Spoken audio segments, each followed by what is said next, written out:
Out and right ఇవ్వొద్దు అనే ఉద్దేశం ఉండటం మనకు ప్రస్ఫుటంగా కనిపించింది. అట్లీస్ట్ కాంగ్రెస్ ప్రభుత్వం సంబంధించి ఏదో ఒక కనీసం ప్రయత్నమైనా పైకైనా కనిపించిన అవకాశం మనం చూస్తున్నామని చెప్పినారు. కానీ ఈ ముస్లిం తోక ఏదైతే తగిలించిండ్రో అందులోనే తొండమంత అర్థం ఉంది అని అంటున్నారు. తప్పది. వీళ్ళకు అసలు ముస్లిం పదాన్ని వాడి అనవసరంగా వీళ్ళు ఓకే. ఏంటంటే వాళ్ళ అజ్ఞానాన్ని బయటపెట్టు. ఉమ్, ఇప్పుడు ముస్లిమ్స్ అనే దాంట్లో 1970లో అనంతరామన్ కమిషన్ రిపోర్ట్ అని ఒకటి ఉంది. మనం దాని మీదనే మనం బీసీ ఆ, రిజర్వేషన్ ఇక్కడ అమలు చేస్తున్నాం. ఓకే. అందులో 6 కులాలు ఉన్నాయి ఉమ్, అనంతరామన్ రిపోర్ట్లో. అంటే బీసీ ఏ కులాలలో 2 ఉన్నాయి, మేథర్ అండ్ ఫకీర్ అని. ఉమ్, బీసీబీ కులాల్లో దూదే కుల, పింజారి, నూర్ బాషా, ఓకే. ఇంకొక 4 కులాలు 6 కులాలు ఉన్నాయి. ఆ, తర్వాత పివి నరసింహరావు గారు వచ్చిన తర్వాత 2007లో 14 కులాలను తీసుకొచ్చి మళ్ళీ బీసీ కేటగిరీగా చేసి 4% రిజర్వేషన్ ఇచ్చింది. ఉమ్, ఆ 2007 చట్టాన్ని హైకోర్టులో వేస్తే ఉమ్, హైకోర్టు కొట్టేసింది అది 2010లో ఇవి చెల్లవని. ఓకే. తర్వాత 2010లో రాష్ట్ర ప్రభుత్వము డిసెంబర్లో సుప్రీంకోర్టులో వేస్తే, జూలైలో సుప్రీంకోర్టులో వేస్తే, డిసెంబర్లో ఆ రోజు ఉన్నటువంటి సుప్రీంకోర్టు ధర్మాసనం ఏం చెప్పిందంటే ఈ హైకోర్టు ఆర్డర్ను కొట్టేయలే, స్టే ఇవ్వలే, ఉమ్, సస్పెండ్ చేయలే. ఉమ్, కానీ 4% టెంపరీగా కంటిన్యూ చేయండి, ఇది ఫైనల్గా వచ్చేంత వరకు అన్నది. అట్లా ఉంటుందా సార్ సొంత ఇచ్చాను. నిర్ణయాలు రాష్ట్ర అంతే వాళ్ళు ఇచ్చారు. సుప్రీంకోర్టు ఇచ్చింది కాబట్టి ఇక దేశవ్యాప్తంగా అమలు చేయాల్సిందే. Okay. There is no appeal on okay. That. So 4% ఇవాళ అమలవుతుంది టెంపరీగా. ఉమ్, కాబట్టి వాళ్ళకు 4% కంటే ఎక్కువ ఇవ్వడానికి వీల్లేదు ఉమ్, ఈ రోజు కూడా. ఓకే. ఏదైనా ఉంటే కూడా నువ్వు 4%కి లిమిట్ కావాలి. బికాస్ సుప్రీంకోర్టు ఆర్డర్ టెంపరీగా ఆర్డర్, అది కూడా ఉమ్, ఆ 4% కంటిన్యూ కావాలి.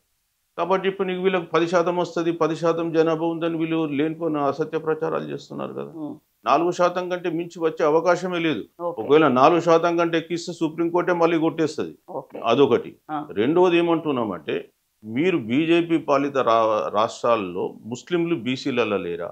ఉమ్, గుజరాత్లోనే ప్రధానమంత్రి మోడీ అవును. చాలా కులాలను ఓబీసీలో కలిపిండు, అవును. ముస్లిం కులాలను. అట్లాగే మీరు వాళ్ళు పాలిస్తున్న అన్ని రాష్ట్రాలలో ఉన్నారు. మళ్ళీ వాళ్ళు మరి కొత్తగా చేసినట్టు ముస్లింలకు బీసీలలో ఎట్లని అంటారు. మూడోది మండల్ కమిషన్. 52% బీసీ లెక్కలు తీస్తే 52% బీసీ జనాభా అన్నది లెక్కించింది. 52%లో 8.4 ముస్లింలు. ఓకే. సో హిందూ బీసీలు 43.7, ముస్లిం బీసీలు 8.4, మొత్తం కలిపి 52.10. దాన్ని 52%గా చూస్తాం. ఓకే. అది. సో అనవసరమైన గందరగోళం సృష్టించి అనవసరంగా వీళ్ళు గందరగోళం సృష్టిస్తున్నారు. మేము 4వ పాయింట్ ఏం చెప్తామంటే ఈడబ్ల్యూఎస్ రిజర్వేషన్లు మీరు తెచ్చింది. మరి ఈడబ్ల్యూఎస్ రిజర్వేషన్ల ముస్లింలు అర్హులు కారని మీరు రాసినలా ఇప్పుడు వాళ్ళు దాని ఈడబ్ల్యూఎస్ రిజర్వేషన్లు వాళ్ళు వాడుకుంటున్నారు కదా, జనరల్ కేటగిరీ కింద ఉన్న వాళ్ళు. మరి దాని గురించి ఎందుకు మాట్లాడు? ఇప్పుడు 18 కులాలే ఇక్కడ తెలంగాణలో బీసీలో ఉన్నాయి. మరి ముస్లింలలో కూడా దాదాపు 50 కులాలు ఉన్నాయి. మరి 19 కులాలు ఉన్నాయి. 19 కులాలు మైనస్ 54 కులాలు, ఎన్ని కులాలు ఉన్నాయి? మరి వాళ్ళందరూ కూడా ఈడబ్ల్యూఎస్లోకి వచ్చింది కదా. మరి లేదని ఎట్లా మాట్లాడుతాను? ఓకే. సో మీరు చేసే పనులు ఒకటి, చెప్పే మాటలు ఒకటి, ప్రజలను కన్ఫ్యూజన్ చేసి మీకు బీసీ రిజర్వేషన్ ఇవ్వాలనేటువంటి ఉద్దేశం లేదు కాబట్టే ఇవన్నీ మోకాలు అడ్డం పెట్టి రకరకాల విషయాలు చెప్తూ ఉన్నారు. సార్ మీ అభిప్రాయం ప్రకారం ఉన్న 19 కులాలకి ఎంత రిజర్వేషన్ అయితే కరెక్ట్ సార్? ఇప్పుడు మేమేమంటున్నామంటే మా జనాభా దామాషా ప్రకారం మాకు ఆ 14 కులాలకు సంబంధించి 5 కులాలు మొదటి నుంచి 6 ఉన్నాయి. తర్వాత ఇక్కడ మనకేమైంది ఫకీర్ కులం లేదు లిస్టులో తీసేసి, అంటే అది ఆంధ్రాకు పోయిందో మరి మొత్తానికి, లేదా 14లో కలిసిందో తెలియదు. సో ఇప్పుడు ఉన్నది ఒక కులమే బీసీఏలో మేతర్ 1 + 14 15. ఈ 14 కులాలకు సంబంధించి అంటే 4 కులాలు బీసీబీలో ఉన్నాయి, అంటే 5 కులాలు. ఇక బీసీఈలో ఉన్నటువంటి 14 కులాల భవిష్యత్తు ఇంకా సస్పెండ్ లో ఉన్నది, వేలాడుతుంది సుప్రీంకోర్టు. రేపు ఏ టైంలో అయినా సుప్రీంకోర్టు కొట్టేయచ్చు. కాబట్టి వాళ్ళకి ఇంకా ఏ శాతం ఉంటుంది? వాళ్ళ జనాభా ఎంత? 4 లక్షలు లేరు. ఈ మొత్తం 5 కులాలు కలిపి 5 లక్షలు లేరు. అట్లాంటప్పుడు ఏ శాతం అయింది వాళ్ళకు? మరి కాబట్టి దాని గురించి మనం చెప్పాల్సిన అవసరం లేదు. మొదలు మీకు చిత్తశుద్ధి ఉంటే బీజేపీ వాళ్ళు మొదలు సుప్రీంకోర్టులో ఇంప్లీట్ కండి. ఆ 14% రిజర్వేషన్ టెంపరీగా మీద కొనసాగుతుంది, దాన్ని ఏదో ఒకటి తేల్చండి అని పిటిషన్ వేయండి. అప్పుడు ఆటోమేటిక్గా తేలిపోతుంది కదా. ఏ పోరాటాలు చేసినా మనం ఇక్కడ కేంద్రాన్ని అయితే ఒప్పించగలగాలి. అల్టిమేట్గా ఆ మీకు ఆ హోప్ ఉందా సార్? ఇప్పుడు ప్రజా ఉద్యమాలే ఎవరినైనా నడిపిస్తాయి. బీజేపీకి సంబంధించి ఉమ్, మేము కులగణన చేయమని చెప్పేసి వాళ్ళు ఘంటాపథంగా చెప్పిండ్రు. సుప్రీంకోర్టులో పిటిషన్ వేసి um, Maharashtra versus um, union of India కేసులు ఓకే.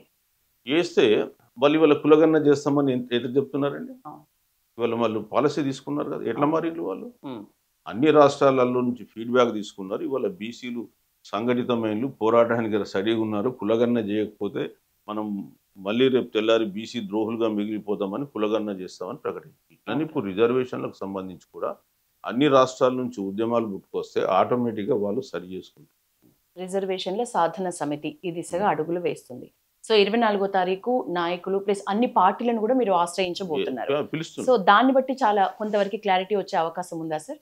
ఎవరు మనతో నడుస్తున్నారు? ఇప్పుడు ఆల్రెడీ క్లారిటీ ఉంది. ఏ రాజకీయ పార్టీకి కూడా బీసీలకు 42% ఇవ్వాలని లేదు.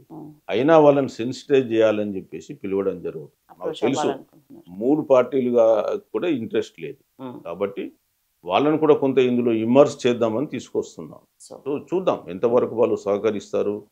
ఇవాళ మెయిన్గా ఏంటంటే బాల్ అనేది కేంద్రం కోర్టులో ఉంది.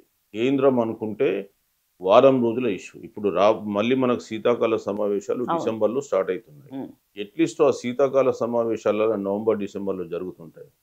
ఈ మళ్ళా బీసీ ఈ రిజర్వేషన్ ఇష్యూను రాహుల్ గాంధీ కొంత పార్లమెంట్లో లోక్సభలో చర్చగా తీసుకొచ్చి పార్లమెంట్ను స్తంభింపజేస్తే ఉమ్, ఆటోమేటిక్గా వాళ్ళల్లో ఆలోచన వస్తుంది. ఓకే. లేదా బీజేపీ కావాలి వాళ్ళ కింది లెవెల్ ఫీడ్బ్యాక్ తీసుకొని తెలంగాణ రాష్ట్రంలో ఏం జరుగుతుంది, రేపు రాబోయే కాలంలో తెలంగాణ రాష్ట్రంలో ముఖ్యమంత్రి పీఠం కైవసం చేసుకోవాలనుకునే వాళ్ళు ఇట్లా బీసీలకు ఎగనెస్ట్ అయితే వాళ్ళకు ఎట్లా ఓట్లు పడతాయి ఇక్కడ?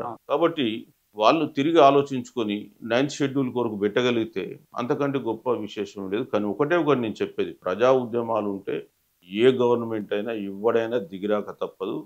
100% ప్రజల అభిప్రాయాన్ని మన్నించి చేయక తప్పదు.